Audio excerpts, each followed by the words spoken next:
Hey, what's going on, fight fans? Coach D the Wild Man coming at you again with another episode of Coach D Media. Now, you know I do with Coach D Media. I talk about all things combat sports related, from the highs to the lows. All right, let's continue on with the story. UFC 328 and how it went down. Now we get to have the conversation about Khamzat versus Sean Strickland. All right, who won, who lost? That's the question. A lot of controversies.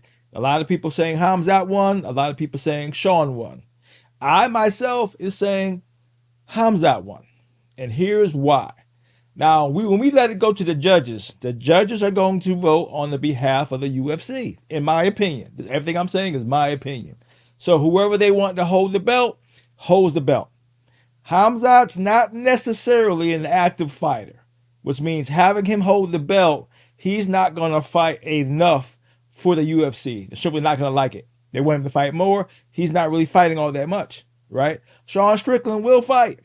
He will fight, semi-regularly, right?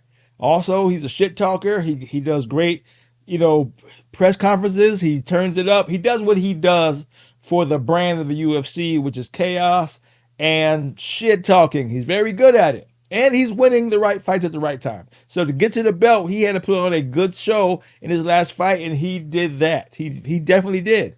But what did he do in this fight to beat Khamzat?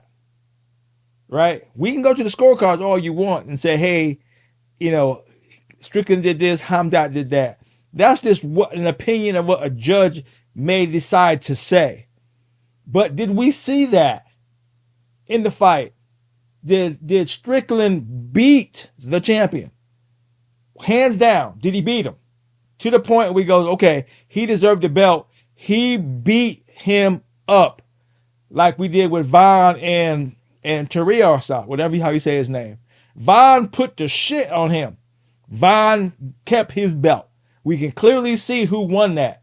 We can't say we clearly saw that with Khamzat, right? And I'll break it down, right?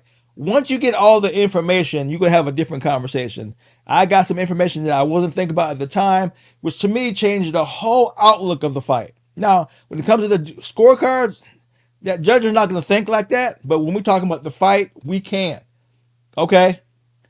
First of all, Strickland was just a counter fighter, right? He didn't press the fight against Khamzat at all, right? His job was to weather all the storms Khamzat threw.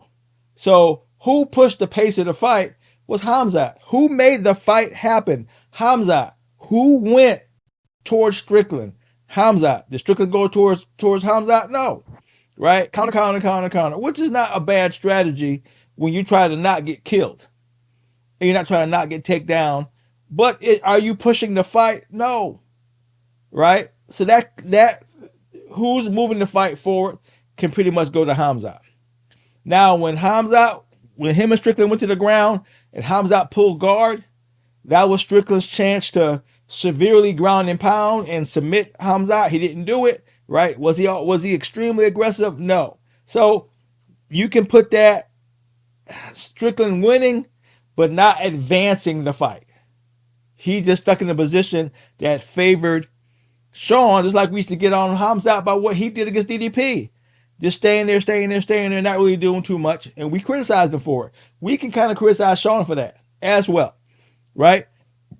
But on their feet, who changed the direction of the fight with their strikes? Khamzat connecting with Strickland changed the direction of the fight. Strickland getting out the way, going into the fence, almost getting knocked down, getting severely damaged, getting his nose broken. All the power shots that changed the direction of the fight came from Khamzat. My opinion. Everything's my opinion. Strickland and his jabs were good. They were connecting, but they weren't changing the direction of the fight. Khamzat kept coming forward, right? Landing his shots, kicking, so on, right? So the direction of the fight was never determined by Strickland. It was only determined by Khamzat. Once again, all my opinion on how I saw the fight. Okay? So That body of work between the two does not say Strickland beat the champion to get the belt. Only the judges made the decision to give Strickland the belt. In my opinion, he didn't beat Khamzat to win the belt. He was rewarded the belt by the judges. That's how I see it. And I like them both. I like Khamzat and I like Strickland. I like them both, right? But it wasn't a dominant performance by Strickland to take the belt from the champion. It was rewarded from the judges to Strickland, my opinion. Now, the reason there weren't no outcry and all that kind of good stuff, because Khamzat said he made a whole bunch of money for this fight, which is what he wanted to do. He said before, having the belt, doesn't having the belt, doesn't matter. As long as he makes enough money to take care of the people he got to take care of, he's fine.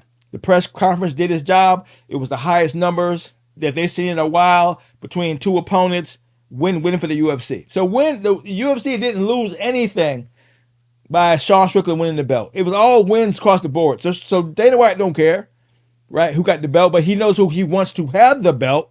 And the guy who should have the belt for what the UFC wants as far as activity and so on and so forth is Strickland. I get it. I get it. Which is why it ended up the way it ended, in my opinion. But here's the caveat to say why Strickland didn't win the belt is Khamzat lost 46 pounds for this fight. It was one point that he didn't even make the weight for the fight, but apparently the fight went and it was a title shot, so it is what it is. Strickland knowing that Khamzat had a 46-pound weight loss before the fight, he knew that Khamzat wasn't going to be 100%. If he would have pushed the pace and really attacked Khamzat, he should have been able to get Khamzat out of there. Khamzat losing 46 pounds and putting on the performance that he did, to me, makes him the winner. That he was able to outfight Strickland, in my opinion. Damage, going for takedowns, all that kind of good stuff, right? Changing the direction of the fight, forcing the fight, doing the damage, breaking Strickland's nose. All that body of work with 46 pounds of weight loss, and Strickland wasn't able to push Khamzat back and change the direction of the fight to dominate, is why Khamzat won the fight. Sean didn't dominate the fight at all at any point other than Khamzat pulling guard. Other than that, Strickland didn't dominate the fight at all. At all.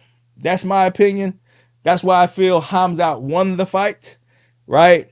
Guaranteed rematch, I'm pretty sure. They done made too much money. UFC made too much money across the board. It's happening again. I'm pretty sure. And that 46-pound weight loss, and he performed like that, is unbelievable from a coach's standpoint. I know what weight cuts does. I wrestle, and I train as a bodybuilder, and C, I coach for weight cutting. I know what it does to the body, right? Into the mentality, and to, fluid in the brain, taking shots to the head where you got almost nothing there, right? To do what he did against Strickland and barely lose, only because of the judges decided so, is incredible, in my opinion. That's all I got. I had to throw it out there because I had information I had to work with, so I had to rethink my thinking. So it is what it is. This is Coach D, doing what I'm doing, calling it like I see it, talking my share of shit. To hear from me again, peace out.